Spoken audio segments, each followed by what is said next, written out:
Okey, bismillahirrahmanirrahim. Assalamualaikum warahmatullahi taala wabarakatuh. Kembali lagi bersama dengan aku. Okey. Okey, baiklah. Pertama-tamanya marilah sama-sama kita mengucapkan syukur kepada Allah Subhanahu Wa Taala di atas limpah dan juga rahmat kurnia-Nya yang telah diberikan kepada kita tanpa putus sehingga hari ini, walaupun kita tahu pada 2020 ini merupakan salah satu tahun yang cukup dahsyat bagi kita semua, cukup banyak ujian bagi kita semua. Tak payah tengok pada orang lain, pada diri aku sendiri juga banyak sebenarnya apa yang aku lalui. Dan okey, tak ada intro panjang-panjang.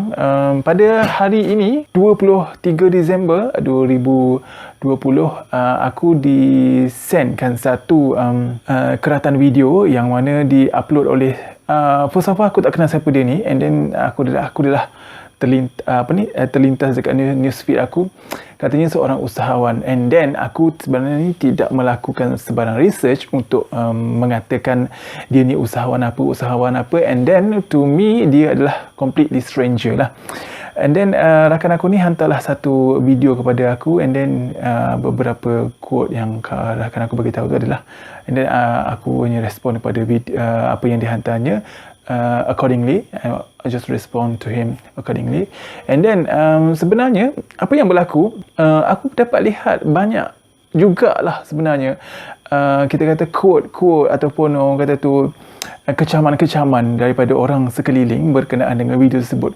First of all, aku bukanlah nak cuba untuk jadi seorang yang orang kata tu sentiasa positif dan sebagainya. Even aku sendiri pun ada masa-masa negatif aku.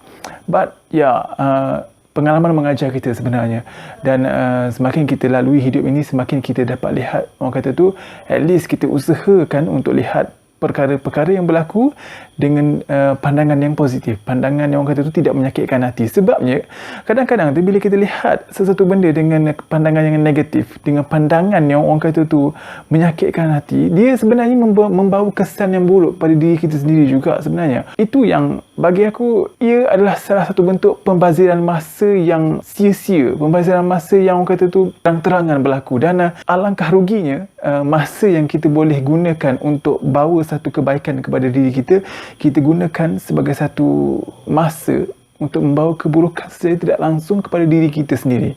And then okey, baiklah, kita go through apa yang berlaku dalam video tersebut. And then kita tahulah sebelum ini dia dah ada upload video sebelum ini. Orang kata tu dia take care of his friend, of his best friend yang orang kata tu mengalami masalah kesihatan. Sekali lagi aku tak buat research apa masalah kesihatan itu, tapi nampaknya lebih kepada some sort of orang kata progressive punya disease lah, sebab dia daripada sihat, and then kesihatan dia menurun sehinggalah dia meninggal dunia. Dan apa yang berlaku dalam video tersebut, dia take care of his friend, dia luangkan masa, dia luangkan segala orang kata tu harta dia yang ada, walaupun dia dah berkahwin, ini dia masih lagi dengan sahabat dia itu, dan sehinggalah sahabat dia meninggal dunia dalam video tersebut. And then aku quote sikit perkataan netizen, catwalk dekat KLIA ke apa benda tu kan, catwalk dekat some sort of station.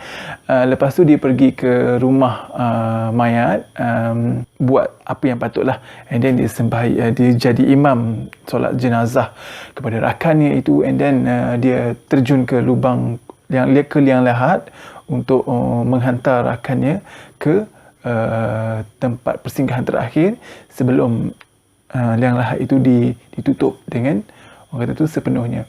Okey, baiklah. Antara komen-komen yang banyak aku nampak adalah semua orang kata menunjuk, riak, berbangga dengan kebaikan yang dibuat dan sebagainya. Why not? Aku just nak cadangkan satu perkara yang mana boleh kita tengok sendiri. Why not kita selama ini kita asyik tengok perkara yang berlaku di hadapan kita ini dengan pandangan-pandangan yang orang kata tu negatif, yang mana secara tidak langsung diefek pada diri kita juga sendiri sebenarnya. Bila kita sakit hati, bila kita orang kata tu macam orang kata nak menunjuk dia membawakan kita satu kesan yang orang kata tu secara kita ni tak sedar, yang boleh membawa diri kita ni dalam keadaan yang tak stabil. Dia perasaan tu sukar untuk dilafazkan dengan kata-kata, tapi aku yakin di antara kita semua rasa macam rengsa melihat perkara tersebut kalau kita lihat dengan pandangan yang negatif. Kan? Kita lihat dengan pandangan yang negatif. Why not kita lihat dengan pandangan yang positif. Kan? Kita orang kata tu, mungkin lepas ni akan ada di antara netizen yang mungkin mengecam aku di video ini. Orang kata tu mungkin alah inilah dia mamat yang positif. Terpulang apa yang anda semua nak katakan, tapi this is my opinion. Okay, ini adalah pandangan aku berkenaan dengan perkara ini. Dan aku ada pendapat dalam kepala aku yang aku dah tanya rakan aku. Dia orang kata luahkanlah. So aku luahkan pada malam ini. And then sebenarnya kita lihat pada diri kita sendiri, kalau sahabat kita, rakan kita meninggal dunia, contohlah.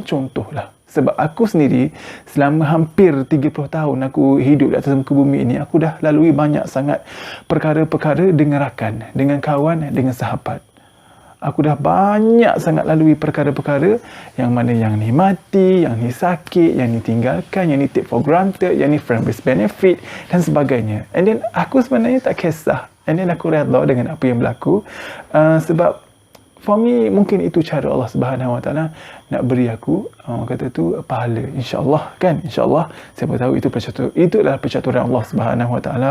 And then of course, aku pun pernah rasa terkilan dengan permergian salah seorang sahabat baik aku sendiri yang mana pada masa itu aku tak berkemampuan langsung untuk pulang daripada tempat aku belajar di Selangor, untuk pulang ke Terengganu, untuk melakukan apa yang patut. And then tambahan pula masa tu aku dalam 2-3 hari saja lagi nak ambil exam end year punya exam, end semester punya exam. And then of course bagi aku sendiri, aku sangat terkilan perkara itu berlaku. Dan sangat menyedihkan. Mungkin ada di antara anda semua yang mungkin tidak pernah melalui detik-detik sebegitu rupa. Dan bagi aku, apa yang berlaku dalam video tersebut, aku boleh relatekan. Sebab apa? Sebab tujuan kita berkawan, tujuan kita bersahabat atas muka bumi ini, tuan-tuan dan puan-puan, semua adalah bukan kerana kita nak berseronok saja atas muka bumi ini. Bukan sekadar kita nak keluar melepak dan sebagainya. Dia ada lagi tujuan yang lebih jauh daripada itu, iaitu bersahabat sehingga ke syurga. Kan? Mungkin dia buat sesuatu benda tu untuk menunjuk, untuk populariti, untuk orang kata tu, untuk riak, kan? Seperti mana yang netizen tuduh. Okey. Ataupun mungkin dia buat tu kerana dia ada bisnes supaya orang kenal dia, and then orang buat research. Okay, and then bila orang buat research, orang tahu, wah, dia ni usahawan, meniaga. Kalau macam aku, video tu tersebar lah. And then for me, aku macam, tak apalah, dia usahawan ke? Tak apalah, biarlah dia. Okay, itu adalah urusan dia dengan Allah Subhanahu Wa Taala. Tapi apa yang dilakukan itu, kita boleh ambil perkara-perkara yang baik itu untuk kita applykan pada diri kita. Kan? Berapa ramai di antara kita yang bersahabat di luar sana, yang berkawan di luar sana, yang berakan, orang kata bersaing, berodong di luar sana, yang sanggup jadi imam bila sahabat dia meninggal dunia, yang sanggup jadi imam bila rakan dia meninggal dunia, yang sanggup turun ke liang lahat apabila sahabat dia meninggal dunia, yang sanggup turun ke liang lahat apabila rakan dia meninggal dunia. Berapa ramai di antara kita yang di luar sana, dalam pada anda duk mengecam, tapi anda azam untuk lakukan seperti itu. Berapa ramai di antara kita yang sekarang ini, bila ada kematian, kita serahkan kepada orang yang tidak kita kenali pun, dan kita serahkan kepada orang yang tidak kita kenali, dan orang yang menyembahyangkan itu tak kenal pun jenazah tu. Masalahnya apa? Salahnya kita ni dah mengaku dah, orang kata tu pinky promise dah, sebagai rakan, sebagai sahabat, kita naik ke atas masjid itu, ambil wuduk dan duduk belakang imam. Walaupun kita tak boleh jadi imam, kita duduk belakang imam mendirikan solat jenazah. Tuan-tuan dan puan-puan, apa sangatlah solat jenazah 4 rakaat dengan 4 takbir itu, dengan nilai sepanjang kita bersahabat dengan dia, kita berakan dengan dia, kita berkawan dengan dia, kan? Apa nilai sangatlah. Itu adalah jalan-jalan kita untuk hantar rakan kita ini, yang selama ini kita kata dia rakan baik kita, yang selama ini kita kata dia sahabat baik kita, untuk hantar dia ke tempat pembaringan yang terakhir, destinasi dia di atas muka bumi ini, bertemu dengan Allah Subhanahu Wa Taala. Kan? Apa sangatlah, kan? Sebab apa? Aku bukan kata ini sebagai satu tuduhan, tapi aku dah banyak melihat dengan mata kepala aku sendiri. Bila mayat, bila jenazah diangkat ke masjid, ke ruang masjid, ke ruang surau untuk disolat jenazahkan. Ramai je yang duduk kat tanah, yang duduk kat bawah. Menyembang pasal bola, menyembang pasal kereta, menyembang pasal hal dunia, sedangkan rakan tu sedang terbaring di hadapan imam, sedang sedia untuk solat jenazahkan. Kita yang mengaku sebagai kawan, mengaku sebagai rakan, duduk kat bawah. Orang yang tak kenal pula naik dekat atas masjid tu untuk solat jenazah pada rakan kita kononnya. Dan bila ada orang buat sebegitu rupa, kita kecam pula. Itu boleh dikatakan sebagai satu benda yang sangat-sangat tak selari.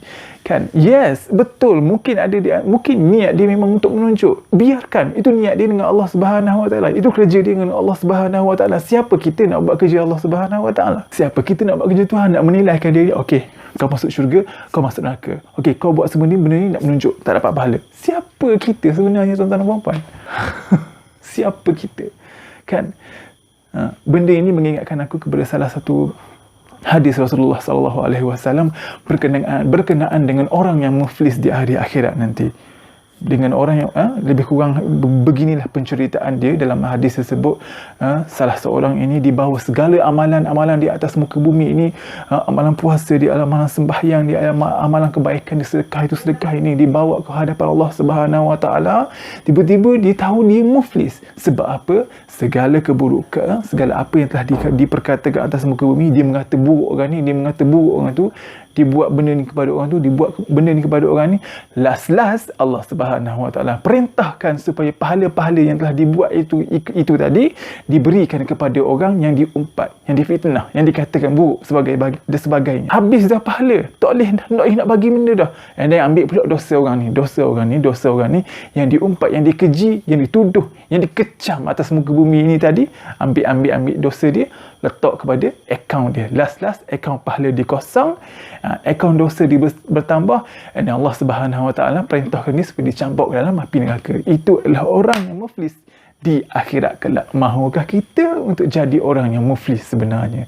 Okey, kalau tak mahu jadi orang yang muflis, start daripada hari ini, tolong kurangkan bersangka buruk dengan orang lain, dengan apa yang mereka tunjukkan, walaupun mungkin mereka itu memang berniat buruk. Kan, kita ni siapa untuk tentukan dia segala apa yang dia buat itu adalah satu benda yang sia-sia? Kan, siapa kita ni? Sedangkan kita sendiri pun banyak sangat benda yang tak kena. Kan, mungkin sekali-sekala lah, mungkin as a manusia, sebagai manusia, orang kata tu tak terlepas daripada melakukan perkara-perkara tersebut. Mungkinlah kita being judgmental seketika, tapi kita ingat balik, istighfar balik, insyaAllah, supaya benda itu boleh dikurangkan balik dan kita tak menjadi orang yang muflis di akhirat kelak. Berbalik kepada apa yang telah dilakukan tadi, kan, seperti mana yang aku cakap lah, sebab tujuan kita bersahabat, tujuan kita berkawan, tujuan kita berakan di atas muka bumi ini, seperti mana ataupun orang kata bersaing berodong atas muka bumi ini, bukan saja untuk tujuan dunia tetapi juga untuk tujuan akhirat.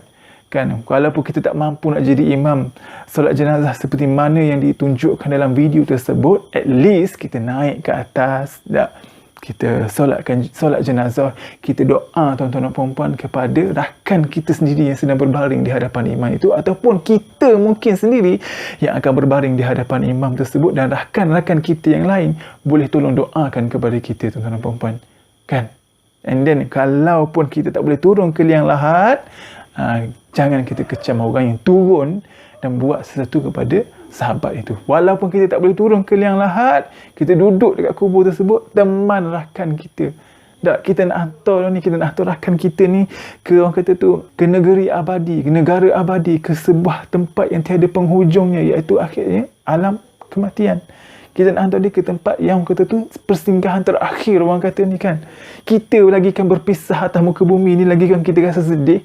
Kan, apatah lagi lah kita nak berpisah buat selama-lamanya dengan rakan kita tersebut. Tapi ingat, tuan-tuan dan puan-puan, sebarang persahabatan yang orang kata tu ikhlas kerana Allah Subhanahu Wa Taala, tanpa orang kata tu take for granted, tanpa friends with benefit dan sebagainya, insya-Allah, tuan-tuan dan puan-puan, akhirat kelak akan dipertemukan oleh Allah Subhanahu Wa Taala. Seperti mana satu hadis ada, sebab aku dah lupa dia punya mantan hadis dia punya perawi, aku dah macam lupa. Tapi hadis ni ada, apabila masuk syurga di hari akhirat kelak, ahli-ahli syurga ni tanya Allah Subhanahu Wa Taala, wahai Allah Subhanahu Wa Taala, di mana rakan-rakan kami, orang-orang yang selalu berpuasa dengan aku, selalu orang kata tu beribadah dengan aku, sembahyang dengan aku, buat perkara-perkara baik dengan aku, di mana Allah Subhanahu Wa Taala?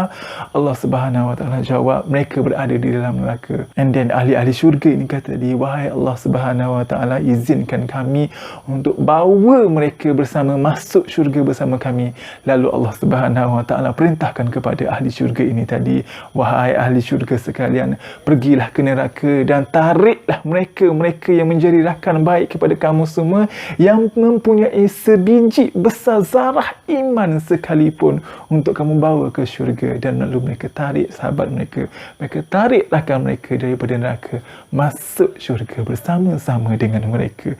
Tuan-tuan dan puan-puan, inilah yang saya katakan tadi, kita bersahabat atas muka bumi ini bukan sahaja dengan tujuan dunia, tetapi juga untuk tujuan supaya kekal hingga ke akhirat. Indahnya persahabatan. Sebab itulah kita, kalau boleh, jagalah sahabat kita dengan begitu baik. Walaupun kita mungkin tak mampu untuk buat sesuatu perkara yang telah dibuat oleh seseorang itu dalam video tersebut, kita buatlah setakat yang mampu. Kalau dia ada kesusahan, kita tanya dia. Kalau dia ada kesusahan, kita bantu dia. Walaupun tak boleh nak bantu dengan orang kata tu material, kita bantu dengan menyatakan bahawa kita ni ada untuk mereka. Kau okey ke hari ini? Kalau kau tak okey, aku sedia ada kat sini untuk mendengar segala luahan kau. Itu saja sudah cukup, tuan-tuan dan puan-puan, untuk melegakan hati seseorang yang sedang dilanda masalah. Okay?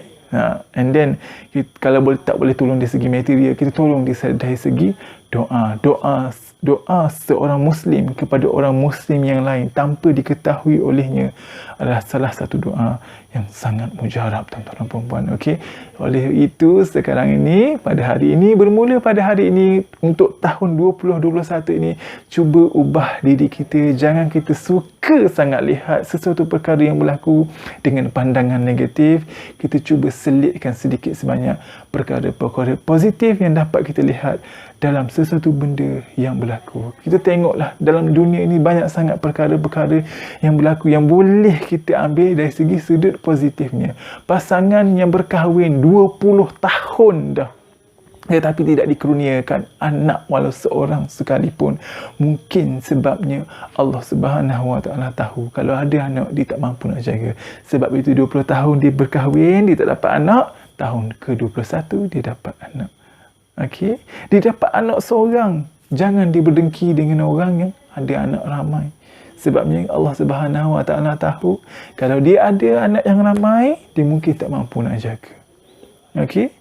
Orang yang single, orang yang tak kahwin lagi, baik lelaki, baik perempuan.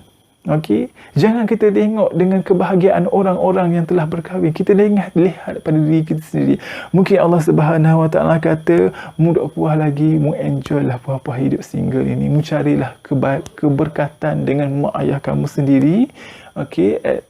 Dan mungkin dengan kebaikan, dengan keberkatan yang kamu buat bakti kepada mak ayah kamu semasa kamu singgah atas muka bumi ini, mampu menjadi penolong kamu di hari akhirat kelak. Mampu menjadi penolong kamu di dalam kubur kelak apabila soal kubur menimpa kamu. Mungkin kita tak tahu, tuan-tuan dan puan-puan. Kita merancang, Allah Subhanahu Wa Taala merancang, tetapi perancangan Allah Subhanahu Wa Taala adalah perancangan yang terbaik, tuan-tuan dan puan-puan. Okey, kita lihat, cuba kita bila masuk 2021 ini, kita cuba latih diri kita untuk lihat perkara-perkara yang berlaku di hadapan kita dengan perkara-perkara, dengan pandangan-pandangan yang positif. Okey, kalau tak mampu nak menolong, jangan kita sekat orang lain untuk melakukan kebaikan, tuan-tuan dan puan-puan. Okey, dan kita cuba hiaskan diri kita dengan perkara-perkara yang mungkin kita kata itu adalah berdoa, itu adalah melampau, tapi kita cuba untuk positifkan diri kita, ataupun mungkin dan dengan ini tak bermakna aku suruh korang positif 24 jam. Okey, tak. Positif setakat mana yang anda boleh positif. Mungkin ada setengah tempat yang mungkin anda tak boleh nak positif sangat dah. Alihkan pandangan anda daripada perkara tersebut. And then okey, sekiranya perlu ditegur, tegurlah dengan baik-baik. Tegurlah dengan perkataan yang bagus-bagus. Okey, jangan orang kata tu hamburkan perkara-perkara yang tidak baik. Okey, kita sama-sama azam untuk 2021 ini kan. Siapa tahu ajal kita ni dah semakin dekat kan. Mungkin 2021 kalau Allah Subhanahu Wa Taala kata kita semua ni mati tahun 2021, nak kata apa? Kita tak boleh nak halang ajal yang datang daripada Allah Subhanahu Wa Taala. Okey, sampai saja untuk kali ini. Terima kasih, semoga sedikit perkongsian pada kali ini mampu orang kata tu membawa manfaat kepada anda semua. Dan aku minta maaf sekiranya terkasar bahasa tersilap bicara. Dan dia nak viral, biarkan dia viral dengan hal dia. Dia nak menunjuk, biarkan dengan hal dia nak menunjuk. Itu antara dia dengan Allah Subhanahu Wa Taala. Apa yang mampu kita boleh buat sebagai seorang Muslim, sebagai seorang Islam, sebagai seorang manusia di atas muka bumi ini, kita ambil perkara-perkara yang baik daripada apa yang telah dia tunjukkan. Dan insya-Allah kita azam supaya kita boleh buat seperti mana dia buat kan. Tapi dengan cara, dengan kaedah, dengan jalan yang lebih baik, insya-Allah tuan-tuan dan puan-puan. Sampai saja untuk kali ini. Terima kasih kerana menonton, dan daripada aku sendiri, selamat tahun baru 2021. Semoga 2020 yang berlalu ini, yang bakal berlalu ini, memberi kita 1001 pengajaran supaya kita lebih kuat, kita lebih mantap pada tahun 2021 nanti. Okey, sekian, terima kasih. Salam sayang, salam kemaafan. Assalamualaikum.